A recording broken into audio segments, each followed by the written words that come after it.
Perkenalkan, nama saya Hasnawati. Nah, saya Zarbeni Fitriati. Nilo Nada Sriwayuni. Kami dari Program Studi Bimbingan dan Konseling. Oke. Di sini kita mau memperkenalkan bimbingan dan konseling buat kalian-kalian yang masih bingung untuk mencari kira-kira mau kuliah di mana ya, bingung mau masuk di mana ya, belum tahu jurusan apa yang mau dimasuki. Nah, di sini kita memperkenalkan program studi bimbingan dan konseling Universitas Tadulako. Oke, tadi kan saya katakan saya akan memperkenalkan kalian tentang bimbingan dan konseling di Universitas Tadulako. Nah, yang pertanyaan pertama adalah apa itu Universitas Tadulako? Sini kita tanya. Halo. Ya, Nan. Ya. Apa itu Universitas Tadulako? Sepengetahuan saya, Universitas Tadulako adalah salah satu universitas yang berdiri di Sulawesi Tengah, tepatnya di Kota Palu. Nah, itu dia Universitas Tadulako ya. Terus, oke, bye. Lanjut. Nah, sudah tahu kan apa itu Universitas Tadulako? Nah, pertanyaan selanjutnya adalah kenapa harus bimbingan dan konseling? Kenapa saya harus masuk bimbingan dan konseling? Dari sekian banyak di Universitas Tadulako tempat-tempat atau fakultas-fakultas yang bisa saya masuki, kenapa harus bimbingan dan konseling? Nah, kenapa harus bimbingan dan konseling? Kenapa saya memperkenalkan kalian bimbingan dan konseling? Yang pertama karena saya salah satu mahasiswa di program studi bimbingan dan konseling, dan saya juga dari sana mendapatkan banyak pengalaman. Di bimbingan dan konseling kita itu mempelajari tentang manusia, tentang kepribadian manusia, tentang perasaan. Kalau kalian berpikir nanti jadi guru BK ketemunya cuma dengan anak-anak nakal, siapa bilang? Di bimbingan dan konseling ketika kalian jadi guru bimbingan dan konseling, kalian tidak hanya bertemu dengan anak-anak nakal, kalian justru akan menjadi sahabat siswa karena kalian nanti di sana akan membantu. Kalian akan membantu siswa ketika ada masalah, ketika ada sesuatu. Tidak hanya siswa-siswa yang nakal, tapi semua kalian akan menjadi sahabat siswa. Kalian akan harusnya menjadi yang terdekat dengan siswa. Nah, selanjutnya di bimbingan dan konseling itu juga dosen-dosennya itu ramah-ramah, baik-baik. Karena kenapa? Kalian juga bisa cerita. Kalau di bimbingan dan konseling kalian itu bisa curhat, cerita dengan dosennya langsung. Kalau kalian beberapa dosen di bimbingan dan konseling itu lulusan dari psikologi. Jadi ketika kalian ada masalah, ketika kalian depresi, ada masalah dan lain-lain, kalau orang lain perlu mencari sana sini, mencari bantuan sana sini. Kalau kalian ketika ada masalah merasa ada yang salah dari diri, kalian bisa langsung curhat dengan dosen kalian yang profesional, bisa dijamin profesional karena S3 psikologi loh. Nah, orang lain harus ke psikolog untuk menyelesaikan masalahnya, harus bayar, harus ini. Kalian tinggal curhat dengan dosen kalian yang lulusan psikologi dan dijamin profesional karena dia lulusan psikologi itu. Terus di sana juga orangnya ramah-ramah. Kalau kalian men-searching tentang bimbingan dan konseling di Universitas Tadulako, si mahasiswa yang lolos di bimbingan dan konseling itu sedikit, tidak begitu banyak. Nah, keuntungannya adalah kalian satu sama lain itu saling mengenal. Kalau kalian nanti masuk di bimbingan dan konseling, kalian ketemu dengan fakultas lain, mereka mungkin antara satu prodi, teman satu prodinya belum tentu dia kenal. Tapi kalau di bimbingan dan konseling karena mahasiswanya hanya sedikit, hanya beberapa, jadi kita saling mengenal. Bahkan tidak hanya kita seangkatan, tapi kita saling mengenal dengan senior, kita juga saling mengenal dengan juniornya karena kita tidak begitu banyak. Menyenangkan kan di bimbingan dan konseling? Oke, selanjutnya nanti habis ini kita pindah tempat supaya tidak bosan. Habis ini saya akan menjelaskan tentang salah satu himpunan di bimbingan dan konseling. Oke? Lanjut. Oke. Himpunan Mahasiswa Bimbingan dan Konseling. Ya, betul sekali. Di bimbingan dan konseling itu ada satu himpunan, yaitu Himpunan Mahasiswa Bimbingan dan Konseling. Nah, di himpunan Himabikon, kita singkatnya Himabikon ya. Nah, di Himabikon ini kita akan mendapat banyak sekali pengalaman. Bahkan di Himabikon kita akan melakukan banyak kegiatan. Salah satunya yang paling inti itu adalah penerimaan mahasiswa prodi. Terus ada juga kayak bakti sosial, kita banyak membantu orang-orang ketika sepertinya contohnya lalu itu waktu ada gempa bumi di karena kita paling dekat di Mamuju, itu kita turun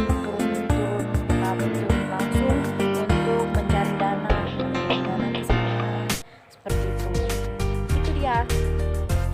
Terus habis ini akan ada video-video tentang kelas bimbingan dan konseling dan Universitas Tadulako. Oh ini di belakang, kalau kalian masuk di Universitas Tadulako kalian akan sambung itu sana adalah jalan masuk Universitas Tadulako.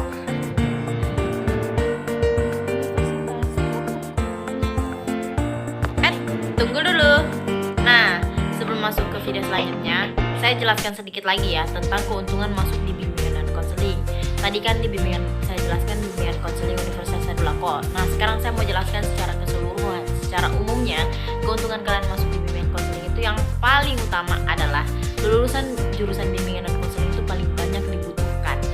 Karena kebanyakan karena kurangnya personil bimbingan dan konseling di seluruh Indonesia, di guru-guru kurang sekali personel bimbingan dan konseling. Jadi biasanya ada beberapa sekolah yang bahkan saking dibutuhnya guru bimbingan dan konseling tapi kurang personilnya.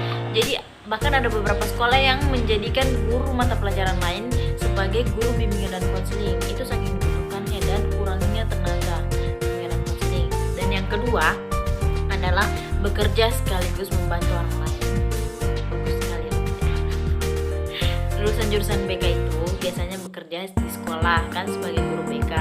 Nah, tugasnya adalah untuk mengembangkan peserta didik secara optimal dan membantu peserta didik dalam mengentaskan masalah yang dialaminya.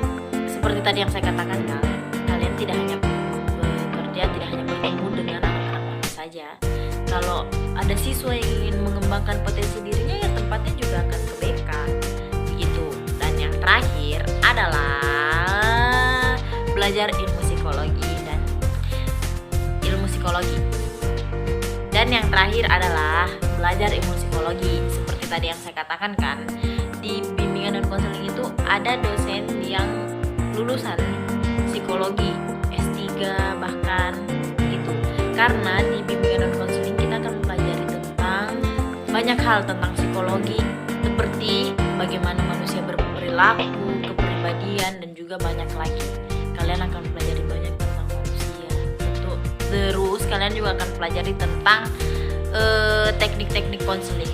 Pokoknya seru. Oke, lanjut.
so estetik ceritanya. Oke, saya dubbing suaranya ya. Ceritanya lagi jalan-jalan di depan kelas.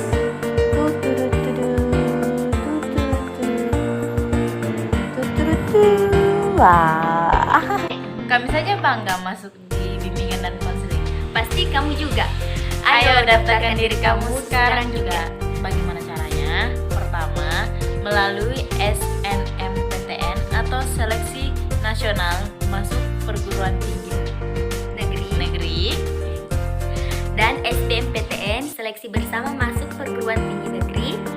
Dan yang terakhir melalui SMMPTN, Seleksi mandiri masuk perguruan tinggi negeri. Ayo daftar sekarang. Nah, itu tadi dia penjelasanku tentang program studi bimbingan dan konseling di Universitas Tadulako. Dan buat kalian yang mau masuk di BK di Universitas Tadulako, kami tunggu ya.